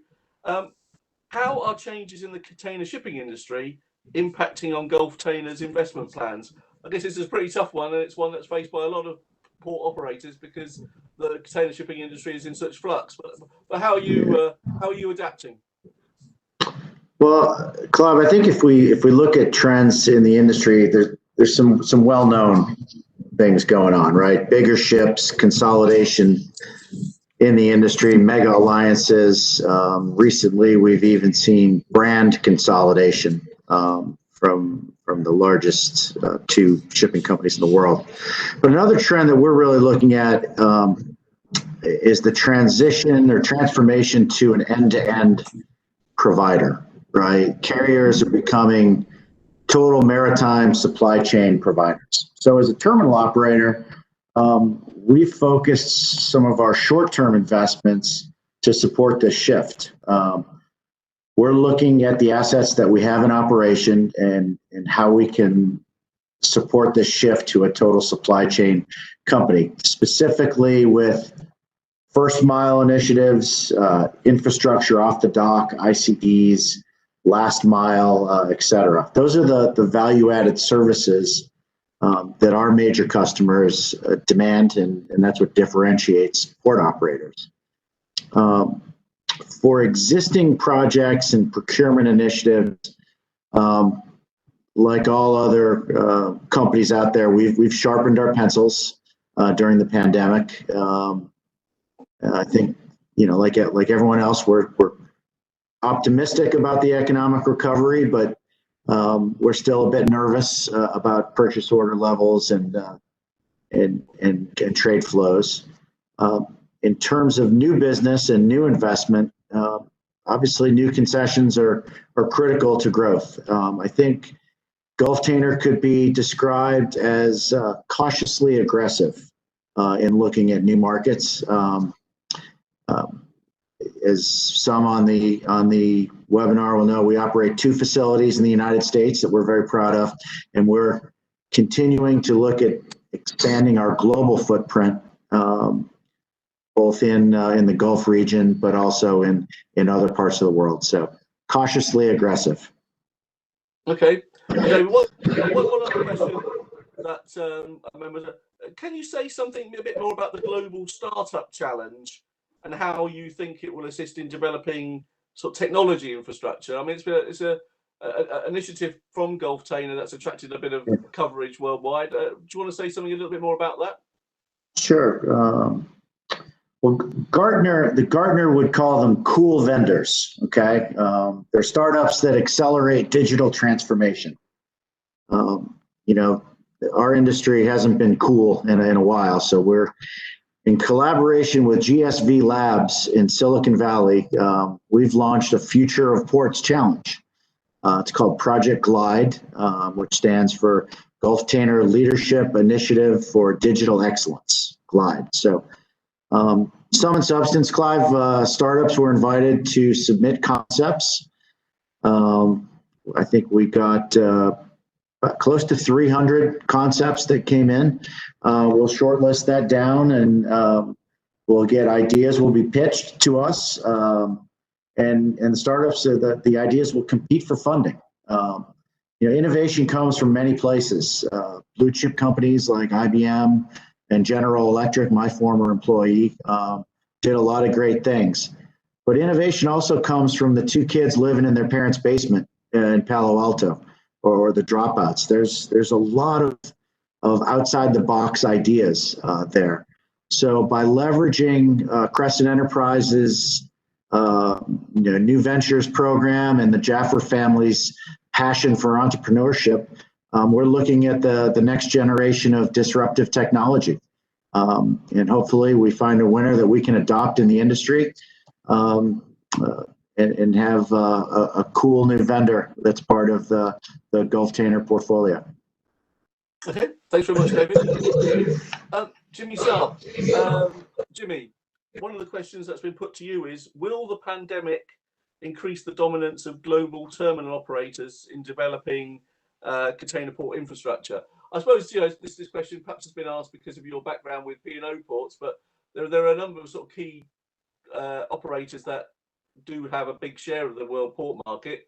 Is this going to increase their hand, or do you think we might see smaller regional operators coming through?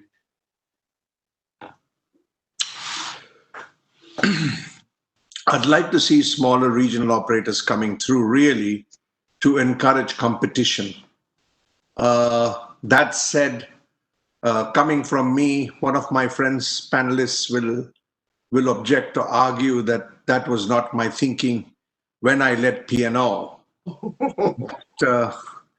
in the South Asia region. Sorry, but I was humbled. I was humbled by the government, and after many years of introspection, I feel that competition is a key, and that benefits the end user at the end. And you need the end user to be benefited with a good rate. We want Indian cargo to move from India directly. We do not want it to go wire, be it Colombo, be it Singapore, be it Jebel Ali, or be it Port Khalifa. And I apologize to my panelists already on this show. But in 1996, when I stood on the dais in Singapore, and Mr. Jamal was also there from DP World, and I made a pledge, and I said that if P&O won Nhava Sheva, Indian cargo would move to and from directly from India. It would not be transshipped. So if that is the philosophy which I had and which I continue to have, from looking after the Indian trade, the end user, from a value point of view of tariff and cost of shipping his goods and receiving his goods, I think more and more players should be invited. I think, unfortunately, Mr. Amitabh is no more on the panel. I think he may have left, but it was directed towards him. They need to change. They need to tear up this old concession agreement that they have. They need to tear up this thing where they involved builders and they gave points to builders in order to qualify for port development and all that. You don't need builders for port development, for God's sake. The builder builds the port and then he sells his stake and goes away. So I say the government of India should change. They must look at the thing dynamically. This royalty issue, L1, maximum royalty pay me. No, they should look at the service, the quality, the class of service, the end user, what will he pay at the end of the day to get that service, and award the contracts accordingly to people who deserve to win. That is my take and that is my say. And from that standpoint of view, I hope that my friend ICT and JM Bakshi also win some more projects. And what was said by Mr. Amitabh was that they have developed Portal, which I think is a very good platform, and that is being encouraged by DG Shipping and the government of India. And Krishna should be proud that is being developed and that is good for the country. And also Master Marine has also developed the same thing together. I think these two companies need to come together for synergy and develop a fantastic product which would help the Indian consumer at the end of the day. I hope I've answered your question, Clive, although it's a little roundabout. Sorry. No, I think you did. I think that was a good answer. So thanks very much, Jimmy. Julian, we haven't spoken to you for a while, so good to get you back onto the panel. One question that was raised is what impact do you think changes in the offshore sector following the pandemic will have on infrastructure requirements, and in particular, what challenges will shipyards face as a result of current issues facing offshore market? Yeah, I think it's a pertinent question for sure, Clive. I think what we're seeing at the moment is a requirement from the operators to do things quicker and more efficiently. And I think that as time goes on, just going back to the discussion that we have in terms of technology, it's how can shipyards provide operators with a service that could potentially, for example, for MRO work, some of that could be remote. So can you liaise, for example, with the classification society and with the use of technology, remote monitoring and sensors to actually monitor the performance of ships and rigs and OSVs from a remote location, rather than those operators having to bring their assets into a shipyard. So I think what's going to happen now in the shipbuilding and rig building and maintenance market around the world is that operators are going to be requiring shipyards to be more innovative. Perhaps rig owners want to leave rigs out in the field longer. Perhaps ship owners are more apprehensive about bringing ships into dry dock. OSVs will be the same. So I think it's down to the shipyards now to come up with innovation that will enable them to perhaps do things quicker, more efficiently, and with a better use of technology. And one of the things we're seeing, people may not know this, but we actually have a master services agreement with Dhabi Shipyard. Dhabi Shipyard is a facility in Dhabi Ports, and we're actually working on some MRO projects for rigs at the moment. So we're engaging with the rig fraternity, the industry, the drilling contractors, and we are noticing this theme of trying to do some of the work remotely. So can you send a crew out offshore to a rig and do some of the actual work offshore?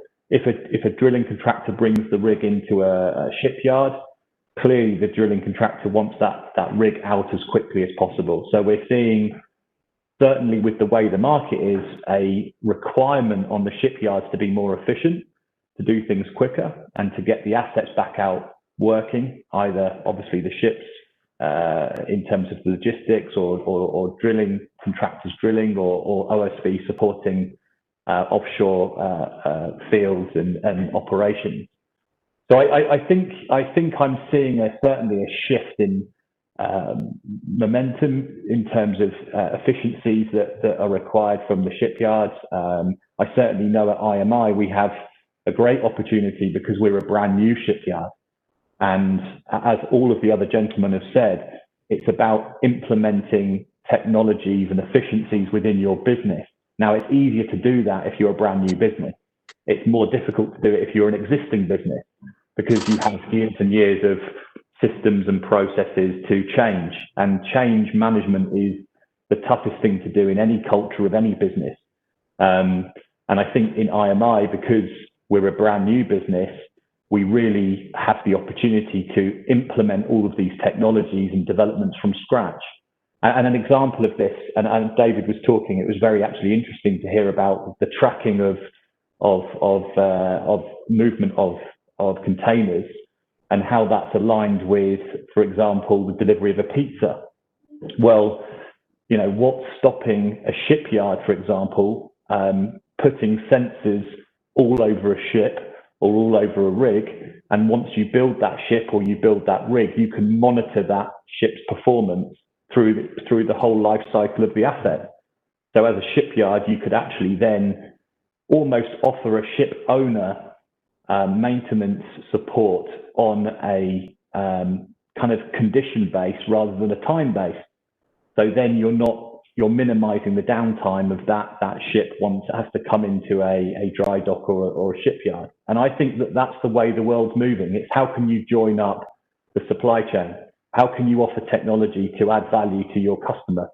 And for us as a shipyard, that's something that we're working on, for example, with our client Arrow, who are the rig operators, or with Bahri, who are obviously our partner and a big operator. So I think the changes and the contraction of the industry and the struggles of the industry in the pandemic, it's kind of forcing everyone to step up and figure out creative solutions to mitigate and become more efficient. And that's certainly what IMI is doing. Even though, like I say, shipyards are traditionally, you know, very old and archaic, and some of the ways in which they're run go back, 50 to 100 years. But I think it's certainly about embracing technology and how we can plug that into our industry. And IMI is no different. Yeah. And just a quick question that somebody's come online and says, IMI, when will your MRO be ready? We're actually ready now. Like I said, we've actually got a partnership with Dhabi Shipyard, so we can use the Dhabi Shipyard facility in Dhabi Port. We've started to do some smaller MRO projects. We clearly can't dry dock a VLCC, for example, in Dhabi Shipyard, but we can bring rigs into Dhabi Shipyard, and we have done that. We recently completed an MRO project for Arrow Drilling. So we have a temporary solution to to do maintenance on offshore assets. In terms of IMI, next year we start to move from our offices in Dhahran up to Ras Al Khair, where we'll start to move into this world-class shipbuilding facility. Just in case anyone's interested, it's about 1 hour north of Dammam Airport, 2 hours north of Dammam Airport on the east coast, and it's a 5 million square metre shipyard that will have the capacity to build probably 4 to 6 jack-up rigs a year, 25 OSVs, up to 18 large container or ships, vessels, and we can do up to 250 MRO projects a year. So this is truly a world-class facility, and we start to move in there next year. And but in the short term, we have this capability to do MRO work in Dammam Shipyard. Okay, thanks very much. I'll just quickly try and get one more question in from the audience before we have a wrap up.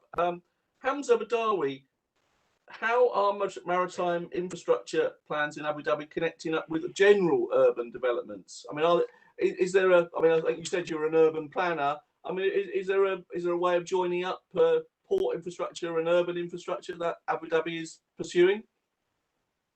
Yeah, of course, Clive. This is the beauty that we have it in Khalifa Port and KEZAD, well connected together. We start from the high level. There is the Economic Development Plan of Abu Dhabi, Plan 2030, and there is the Urban Framework Plan, Plan 2030 also. So within the Urban Framework Plan, we integrate Khalifa Port and the industrial zone, and all of this is integrated in the urban framework fabric of the city of Abu Dhabi itself, in collaboration with all the government stakeholders, with the community, with the customers. And this is the actual planning process in the Emirate of Abu Dhabi itself. In addition to that, there is another plan also called the Surface Transport Master Plan. This STMP deals with all the movements of passengers, goods. So all of this sits in a model which is well integrated with all the stakeholders within the Emirate. And this is the basis for all the planning activities within Abu Dhabi itself. Okay, thank you very much, Hamza. Krishna, a question that's come in from somebody in the audience. What kind of infrastructure modifications and automation is going to take place at JM Baxi Group's container terminals to enhance operations? So I suppose this, I mean, is this, you know, not about building new facilities, but how are you looking to upgrade your existing facilities with things like automation? All right. Across different terminals, across different geographies, there are different types of, let's say, efforts and projects which are underway and which will be modified in due course. To give you an example, Julian talked about a very interesting concept of sensors. He'll be very happy to know. Take, for example, our Paradeep cargo terminal and container terminal. It is a huge gateway for steel products exports. And let's say we handle coils, billets, and different types and configurations of steel. One project that we started, which has proven to be very useful during the COVID times, where every single piece of shipment, so it's not a one bill of lading carrying 8,000 tons, right? Every single coil or every single package was RFID and had an equipment embedded in it that from the factory onto the rail and arriving at our gate, and by the time it was ready for shipment, it was on real-time basis. It could go through a change in status. And so that was one part of the technology that we did. In our Kandla container terminal, again, if you see some of the technologies that we have embedded in terms of receiving domestic cargo from domestic producers, which moves, what is called traditionally the coastal trade. it is incredible how the gate system, the road transport system, and the rail system, after it is containerized, and let's say the container is going into Cochin, we have been able to embed a technology between the shipper and the consignee, where we act as a technology bridge also between them. So to answer your question, I think different parts of our terminals have embedded technology which is proving to be useful. One last thing I must also share with you. India is a large producer of agri products. Now, agri products are basically a farmer-led product, and farmers are not the richest people in the world. Banks are financing a lot of the products even when it has not yet moved from the farm. Now, again, our terminal at Delhi plays a very critical role right from the farm, where so many bushels or so many tons of grain gets connected into our system, where the bank feels secure that the money that they have lent towards the cargo is secure because our company has received it maybe 150 kilometers away from our terminal. So there are different parts of technology which are ongoing, automation which is ongoing, and we continue to do that. Okay, thank you very much, Krishna. David Casey, one final question from the audience for you. I'm conscious of time, so perhaps bear that in mind. Gulftainer operates in many different countries. Is the pandemic affecting plans in these markets in different ways? I mean, I suppose that's just, you know, are we seeing a different dynamic in different parts of the world? Yeah, I think at the end of Q1, GT, like many other companies, we had doom and gloom projections, budgets were rewritten, costs were scrutinized, some hard decisions were made, but then we came up for air as a company, as an industry, and level set it, and we realized a few things. Like other port operators, we keep commerce flowing, and many of our facilities move consumer staples, rice and chicken and foodstuffs and bananas. People depend on us to live and to survive. As good corporate citizens, no matter what the geography, the communities that we operate in provide jobs, both directly and indirectly, and we have a responsibility to invest all over the world, not just for growth, but for the safety and well-being of the stakeholders. And finally, when we look around the world, not all markets are recovering equally. So when we look at investment opportunities and budget projections, we look at things like consumer confidence and PMIs and GDP ratios. So we try to balance out which geographies are steady and stable, which geographies have taken a hit and maybe need an investment to fix them up, and which existing assets maybe need an incremental push that will lead to profitable growth. So as George Orwell said, all pigs are equal, or all animals are equal, not some are more equal than others, right? So some geographies in our portfolio, we're all equal, we're all family, but some are growing faster than others. So we treat them differently. Okay, thank you very much. One final question for you, and I guess it's one you could probably talk about for a long time, but you may want to just keep your remarks to sort of a minute or so. Please comment on the new proposed water container feeder project at Nicobar Island. I suppose the question is really saying, do you think it's a good idea? Well, I had a feeling you'd say good idea, Clive, but I beg to disagree. And I'd beg to disagree with quite a few people. Good idea. It's a bad idea. It's a bad investment. And it best be made by the government of India themselves. This is basically being done for you to understand the geopolitical situation going on at the moment. India needs Nicobar Island to have a good port, and by that they are developing the container terminal there, is to basically check the movement of all the ships that are going in and out of the Malacca Straits, as well, particularly as the Chinese vessels that are coming into the Bay of Bengal. A lot of disturbance there. So on its own, there is hardly any volume that Nicobar would demand or expect. There is a feeder service between Chennai and Nicobar, which goes with a little bit of cargo for their domestic purposes. And that's about it. Trying to use it as a transshipment port for Indian cargo, I think, is a waste of time. You have Mr. Adani developing Visinjan. Somebody else talked about a port at Kanyakumari. I think there's a congested area on the east coast of India with everything getting developed into container terminals.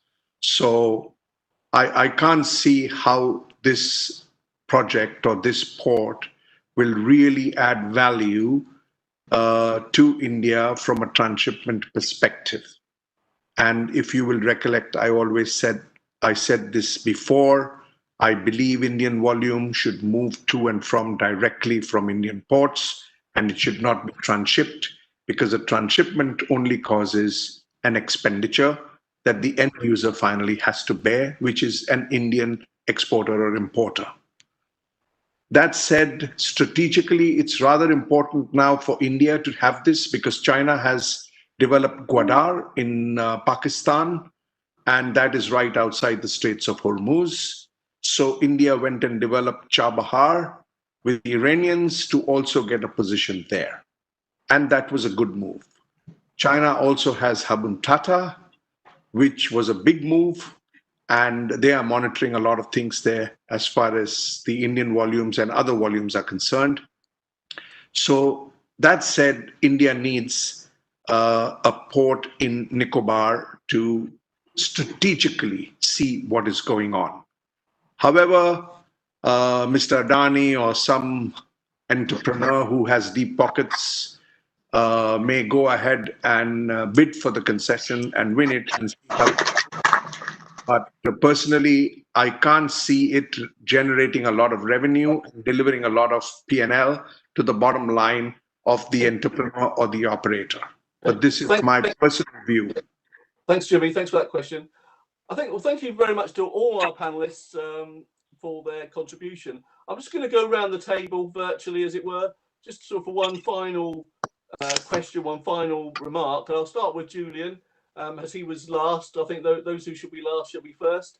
I think that's a comment from somewhere. Julian, I suppose the question is, are there reasons to be optimistic about the future of investment opportunities in the region and perhaps further afield? The pandemic's had a devastating impact, but are there reasons to be optimistic? I think so. I mean, I just go back to Jimmy's first opening comment. Very simply, we will get over this, and we will recover from it, and we'll bounce back. There's no doubt about it. I mean, you probably need a crystal ball to know exactly when that will be, whether it's a vaccine or we just live with a new normal. But I think you've got a plan to bounce back from this and continue an upward trajectory in with global economy and infrastructure, and things will get back. I mean, it's going to be a bumpy road, and there'll be some challenges along the way. But I think what this has proved, I mean, just by virtue of the fact we're all on this webinar together, right? I mean, you never probably would have thought that would have happened 7 months ago, but we're figuring out ways. We're figuring out ways to kind of get on with things. I think just very briefly in Saudi, I mean, we're building a relatively new industry. I mean, to say that there's not a ship or rig or OSV or maintenance, there is shipyards in Saudi, but we're building something new and exciting, and we're building it for the medium to long term. So from that perspective, I think it's very encouraging, certainly in Saudi, and everything I'm seeing in the UAE and the GCC would suggest that things are going to continue to move forward beyond this crisis. So yeah, I'm personally very positive about the bounce back ability of the markets and the industry. Thank you very much, Julian. Hamza, are you an optimist or a pessimist? Yeah, I'm here, Clive. Yes, Hamza, are you an optimist or a pessimist? I'm very optimistic. I'm very optimistic about this because what I noticed from all the panelists is basically there is a strong need for the maritime sector, and nobody has stopped any, what do you call it, infrastructure operations in the maritime sector. And basically, this is a necessity. We have to do it. And I can see that the road will be, I mean, there are some challenges. However, despite the challenges, we are getting over it. And we are continuing building. We did not stop our plans.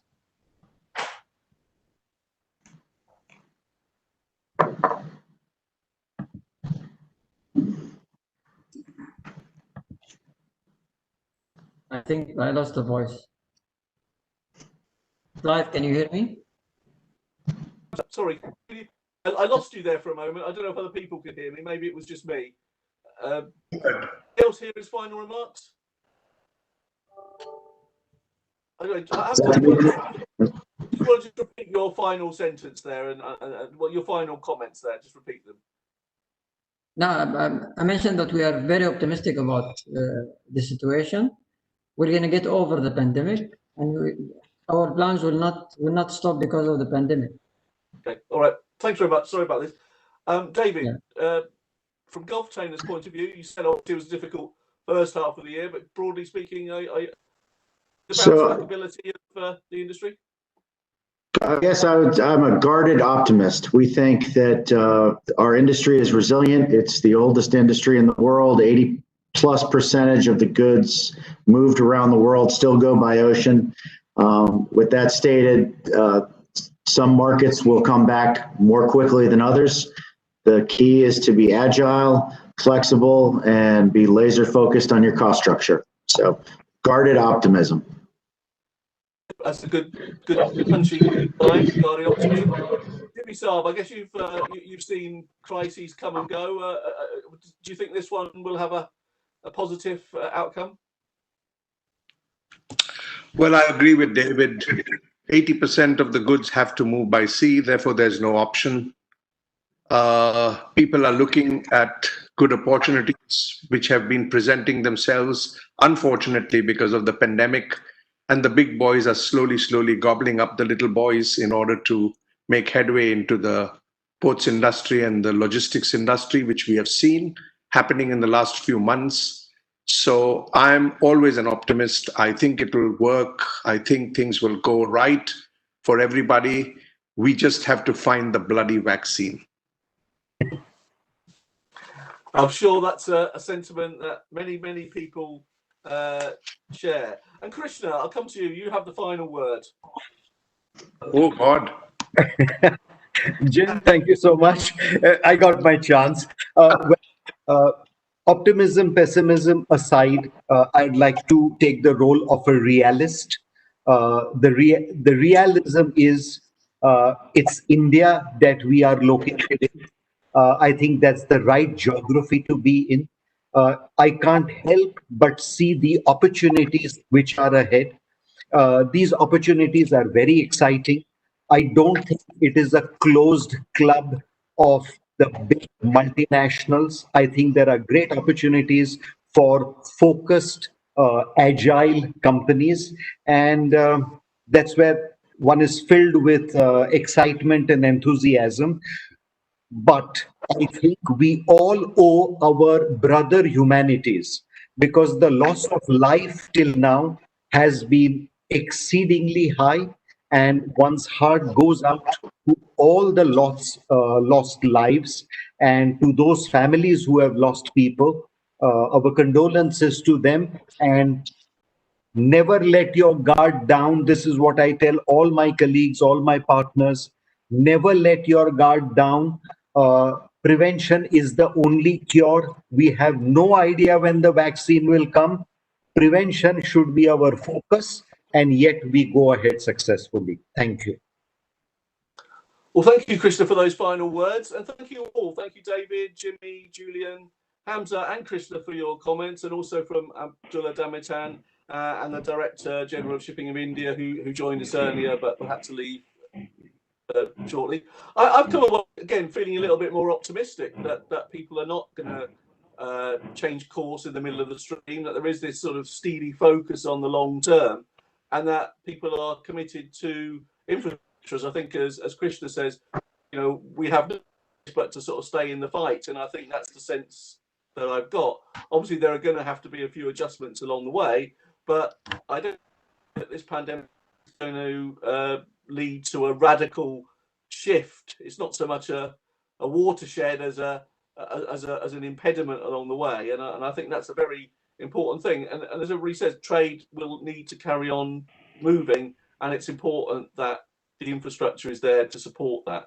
So thank you very much. I just want to say that our next edition of the webinar series will take place on the 23rd of September. And in this case, the focus will be on ship supplies in the pandemic, a very topical issue, and about how we manage the challenges faced by ship chandlery and other essential services to the shipping industry.